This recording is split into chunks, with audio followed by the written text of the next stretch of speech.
अस्सलाम वालेकुम नाज़रीन, मैं हूं आपका मेज़बान फ़याज़ वलाना और आप देख रहे हैं फ़याज़ वलाना official YouTube channel.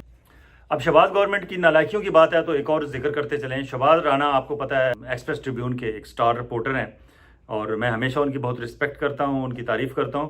Shahbaz Rana साहब की एक रिपोर्ट आई है कि IT मिनिस्टर शिज़ा फ़ातिमा ख्वाजा साहिबा ने IT के हवाले से डिजिटल इंफॉर्मेशन इंफ्रास्ट्रक्चर इनिशिएटिव एक प्रोग्राम को शुरू करना चाहती हैं जिससे सोशल मीडिया को वो रेगुलेट करने चाहती हैं। और ये टेक्नोलॉजी वो चाइना से लेके आ रही हैं और उसका टोटल बजट है 38 अरब रुपया। उन्होंने 15 अरब रुपया फेडरल गवर्नमेंट से मजीद मांग लिया है। और याद रहे कि पिछले साल IT मिनिस्ट्री का कुल बजट 10 अरब रुपये था। उन्होंने 15 अरब रुपए इसी इनिशिएटिव के नाम पे पहले वो फेडरल गवर्नमेंट से ले चुकी हैं, अब 20 अरब रुपए और मांग लिए हैं। 10 और 15 35, टोटल उन्होंने 38 टारगेट किया हुआ है। मे बी जब ये काम प्रैक्टिकली शुरू हो तो 38 से भी आगे बढ़ जाए।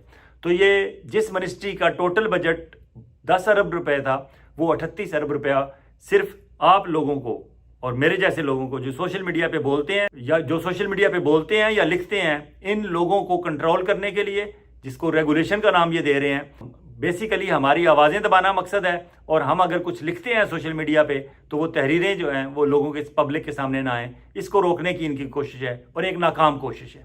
चाइना की सोसाइटी एक डिफरेंट सोसाइटी है। वहाँ वन पार्टी सिस्टम है, वहाँ कम्युनिज्म एक अरसे से राज कर रहा है। वहाँ जो चल रहा है ज़रूरी नहीं कि 100% आप उसे पाकिस्तान में इम्प्लीमेंट कर सकें।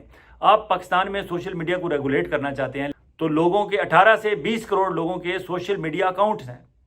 आप कैसे 18 से 20 करोड़ लोगों के सोशल मीडिया अकाउंट्स को चेक कर सकेंगे या उन्हें पाबंद कर सकेंगे या उन्हें अरेस्ट कर सकेंगे, उनके खिलाफ FIRs काट सकेंगे, जबकि आपको मालूम है कि सोशल मीडिया पे जो एक्टिव लोग हैं उनमें से 80 to 90% लोग आपके खिलाफ हैं, मुस्लिम लीग नवाज के खिलाफ हैं और मुस्लिम लीग नवाज के आज का जो स्टांस है उसके खिलाफ है। अगर आज आप स्टांस बदल लें, अपने रास्ता ठीक कर लें, तो शायद इसमें से भारी अक्सरियत शायद फिर आपके साथ आ जुड़े।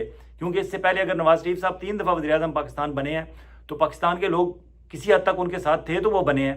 अब अगर उनके साथ नहीं लोग जुड़ रहे तो उन्हें अपने गिरबान में झांकना चाहिए, अपने सियासी उनका जो एजेंडा है उस पर गौर करना चाहिए और अपनी सियासी साइडिंग उन्हें देखनी चाहिए कि वो कौन सी साइड लिए हुए हैं, कौन सा बयानिया इख्तियार किए हुए हैं और कौन सा बयानिया इख्तियार करने के बाद किससे वो मुनहरिफ हुए हैं और उन्होंने पाकिस्तान की आवाम को क्या दिखाया, क्या किया, कहाँ उन्होंने सियासी तौर पर धोखा किया, जिस वजह से लोग उनके पीछे से हट के एक नए अनाड़ी खिलाड़ी जिसका क्रिकेट से वास्ता तो था, सियासत से कोई वास्ता नहीं था, आज पाकिस्तान के लोग उसके पीछे क्यों जाके खड़े हुए हैं।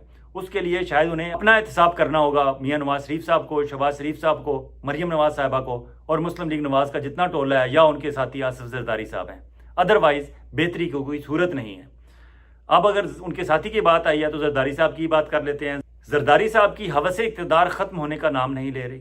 अब इस वक्त पब्लिक अकाउंट्स कमेटी के चेयरमैन का मामला है और आपको पता है कि पाकिस्तान की ये एक पार्लिमानी रवायत है कि हमेशा पब्लिक अकाउंट्स कमेटी का चेयरमैन अपोजिशन से लिया जाता है और अपोजिशन का लीडर जिस भी अपने बंदे को रुकने कौमी असम्बली को नामजद करता है उसे पब्लिक अकाउंट्स कमेटी का चेयरमैन बनाया जाता है। इससे पहले मुस्लिम लीग नून के चौधरी निसार अली खान, मुस्लिम लीग नून के M हमजा और दीगर रहनुमा पब्लिक अकाउंट्स कमेटी के चेयरमैन रह चुके हैं। पाकिस्तान पीपल्स पार्टी के नदीम अफजल चंद आपको याद होगा वो रह चुके हैं और नवीद कमर रह चुके हैं, सैयद खुर्शीद शाह रह चुके हैं। क्योंकि जब ये अपोजिशन में होते थे तो इन्हें लगाया जाता था। अब PTI इस वक्त अपोजिशन है। PTI ये Sunni Ittehad council main opposition political party है। शेख वकास अकरम का नाम इमरान खान ने दे दिया, वो फाइनल हो गया। अब शेख वकास अकरम की बतौर चेयरमैन पब्लिक अकाउंट्स कमेटी तैनाती का नोटिफिकेशन होना था, लेकिन उसके रास्ते में रुकावट आसिफ जरदारी साहब बन गए क्योंकि उन्हें अंदाज़ा है कि अगर शेख वकास अकरम जैसा दबंग आदमी चेयरमैन बन गया तो उसने किसी को नहीं बख्शना। अब आसिफ जरदारी साहब चाहते हैं कि पीपल्स पार्टी के किसी बंदे को चेयरमैन पब्लिक अकाउंट्स कमेटी बनाया जाए और इस चक्कर में वो मुस्लिम लीग नवाज को, शहबाज शरीफ साहब को भी ब्लैकमेल करने पर उतरे हुए हैं। हत्ता कि वो ये चाहते हैं कि पब्लिक अकाउंट्स कमेटी के चेयरमैन को वोटिंग के जरिए मुंतखब किया जाए और ये पाकिस्तान की पार्लिमानी हिस्ट्री में पहली दफ़ा होगा कि वोटिंग के जरिए किसी को मुंतखब किया जाएगा। अगर वोटिंग पर बात चली गई तो फिर शेख वकास अकरम बेशक हार जाएं, लेकिन कम अज़ कम जरदारी साहब को बेनकाब करके छोड़ेंगे कि ये सारा धंधा क्या है और वो क्यों पब्लिक अकाउंट्स कमेटी का चेयरमैन अपना लगवाना चाहते हैं। वो नहीं चाहते कि पाकिस्तान में कहीं से भी करप्शन के खिलाफ कोई शेख वकास अकरम जैसी तवाना आवाज़ उभरे। लेकिन आखिर में रऊफ हसन पे हमले का जो एक इंतहाई अफसोसनाक वाक़या हुआ है उसकी मजम्मत करना मकसूद है। और आप ये देखें कि रऊफ हसन साहब का कसूर क्या था। वो एक सादा से आदमी है, मैंने कई दफ़ा उनके साथ स्क्रीन शेयर किया है PTV के प्रोग्राम्स में। नाइस आदमी है, थारो जेंटलमैन है, बहुत अच्छे राइटर हैं, द न्यूज़ और नेशन में आर्टिकल लिखते रहे हैं और इस हद तक क्लियर हैं अपने पॉलिटिकल एजेंडे के हवाले से कि इनके सगे भाई फवाद हसन फवाद पाकिस्तान मुस्लिम लीग नून के मिनिस्टर रहे हैं। इस वक्त भी PIA की प्राइवेटाइजेशन सारे उनके हाथ में है और मियां नवाज शरीफ साहब के प्रिंसिपल सेक्रेटरी रहे हैं। लेकिन एक घर में दो भाइयों के होने के बावजूद अपने अपने नज़रिए पे दोनों कायम हैं और कभी उनकी लड़ाई भी नहीं हुई और यही एक बेहतर एग्जाम्पल है। इसी तरह हमें एक दूसरे को बर्दाश्त करना चाहिए सियासी तौर पर। लेकिन इस वक्त जो आज उन पर हमला हुआ है ये साफ जाहिर है कि ये किसी सियासी मुखालिफ ने नहीं हमला किया, क्योंकि कोई सियासी मुखालिफ इस तरह हमला नहीं करता कि वो ट्रांसजेंडर्स को इस्तेमाल करे और उनके हाथ में ट्रीट ब्लेड दे के उन्हें भेजे। और इतना गहरा जख्म उनके फेस पे आया है जिसे हम टेलीविजन स्क्रीन पर नहीं दिखा सकते, लेकिन लोगों ने शेयर किया है। नहीं करना चाहिए और इस तरह ब्लड बच्चों को नहीं दिखाना चाहिए, क्योंकि हमें नहीं पता हमारा कौन सी वीडियो, हमारी कौन सी तस्वीर किस वक्त बच्चों के हाथ लग रही है और बच्चे देख रहे हैं। इंतहाई अफसोसनाक वाक़या है। रऊफ हसन साहब को इस तरह, और उनका जहाँ कट लगा है उनकी गर्दन से फ्यू सेंटीमीटर अवे है, अल्लाह ना करे वो अगर गर्दन पे चला जाता और उनकी शायद पे वो ब्लेड चल जाता तो बहुत ज़्यादा नुकसान हो सकता था। इस हवाले से मैंने और शाहीन सबाई साहब ने मेरे पिछले गुज़श्ता व्लॉग में हमने बात की है। मज़ीद अगर आप उस हवाले से मेरे ख्यालात जानना चाहते हैं या शाहीन सबाई साहब ने जो कि इंतहाई अलार्मिंग थे उनके ख्यालात, वो अगर सुनना चाहें, स्पेशली इमरान खान की हिफाजत के हवाले से जो उन्हें तशवीश थी, तो प्लीज़ वो व्लॉग ज़रूर देखें।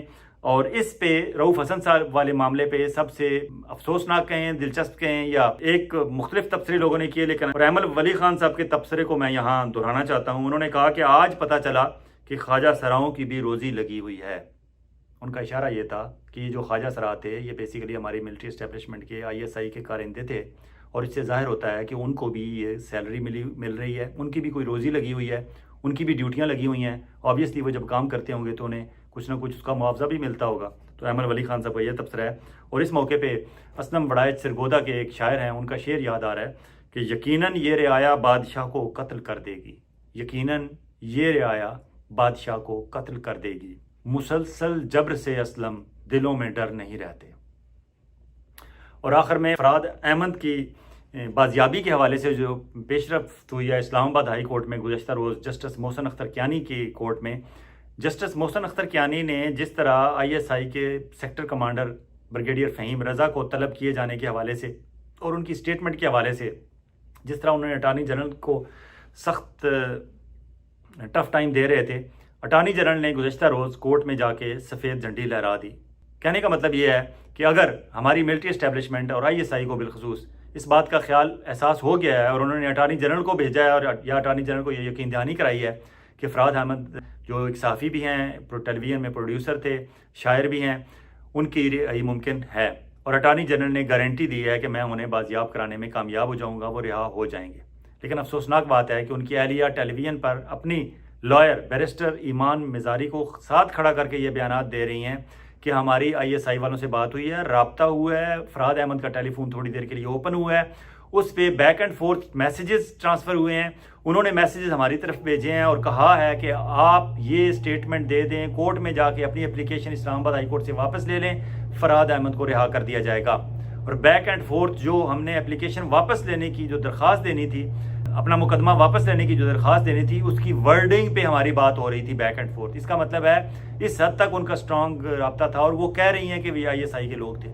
अगर इस हद तक मिलिट्री एस्टेब्लिशमेंट और हमारी ISI बेनकाब हो चुकी है तो मेरे ख्याल में उन्हें अपने तरीक़ाकार पे और अपने मामूलात पे थोड़ा सा गौर करना चाहिए, रीविज़िट करना चाहिए अपने प्लान्स को, क्योंकि अब चीज़ें उनके हाथ से मुकम्मल तौर पर निकल चुकी हैं। और अटार्नी जनरल ने जिस तरह जस्टिस मोहसिन अख्तर कियानी को यकीन दहानी कराई है, उस पर मोहसिन अख्तर कियानी साहब ने जुम्मे तक की उन्हें मोहलत दी है, मेरे ख्याल में ज़्यादा टाइम दे दिया है, लेकिन फिर भी हम दुआ करते हैं कि जुम्मे तक फरहाद अहमद वापस अपने बच्चों और अहल वयाल के पास खैर वफ़ियत से वापस आ जाएँ। लेकिन ओवरऑल हमें बतौर पाकिस्तानी ये सोचना पड़ेगा कि अगर ये नामालूम अफराद के उठाए जाने का या नामालूम अफराद के हमलों का और नामालूम अफराद की कार्रवाइयों का ही सिलसिला है, तो क्या हमारी रियासत, क्या हमारी मिलिट्री एस्टेब्लिशमेंट, क्या हमारी ISI, क्या हमारी मुक्तदरा ये चाहती है कि ये नामालूम अफराद वर्सेस नामालूम अफराद किस्म का कोई मैच पड़ जाए?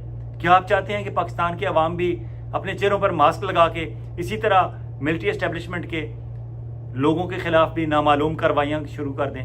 अल्लाह न करे ऐसा हो, क्योंकि ये सिविल वार की दूसरी सूरत होगी, کیونکہ جب نامعلوم نے ہی سارے کام کرنے ہیں تو پھر ان سیاسی جماعتوں کے ورکرز نے بھی یہ سوچنا ہے کہ ہم بھی پھر نامعلوم ہو جائیں اور نامعلوم کا مقابلہ نامعلوم ہی کریں. یہ صورتحال انتہائی افسوسناک ہوگی. میں نہیں چاہتا کہ ایسا ہو، لیکن بطور تجزیہ کار ہمارا کام ہے کہ ہم فورسی کریں اور اسے ڈسکس کریں کہ اگر چیزیں آج کنٹرول نہ کی گئیں تو کل آنے والے کل یہ بھی ہو سکتا ہے. اجازت چاہوں گا، بہت جلد آپ کی خدمت میں ایک اور ولاگ کے ساتھ حاضر ہوں گے. اس وقت تک آپ اپنا اور اپنے گرد و نواح کے لوگوں کا اسی طرح خیال رکھیے گا جس طرح آپ چاہتے ہیں کہ آپ کا خیال رکھا جائے. اللہ حافظ.